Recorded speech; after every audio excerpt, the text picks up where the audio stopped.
over the course of the last few years, you have gone from being one of the most noteworthy bulls on China and their expectations for economic growth to, frankly, one of the more pessimistic viewers of where China is going economically. Why the pivot? So I think there are a couple things. I mean, we've known each other for about 10 years now, and I've always been one of China's biggest bulls for 25 years. But starting really early March of 2022, I started to become more negative on the economy. The middle of COVID. Middle of COVID, right when Shanghai locked down. I think people underestimated how much the lingering effects, not just economically, but psychologically, that lockdown would have on China. And I was right. So right now, about 50% of Shanghainese, according to the Chinese government, are suffering from anxiety and depression.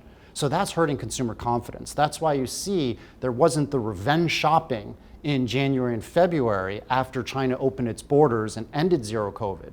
So Goldman Sachs, JP Morgan, they were very critical of me because they said China's going to have revenge spending. They've been very bullish of what they expect coming out of the pandemic, like really a strong V-shaped recovery for China. They said a V-shaped, and I said there wouldn't be, and they're critical of me, and there are reasons why I thought China's economy was weak and why I'm a bear right now.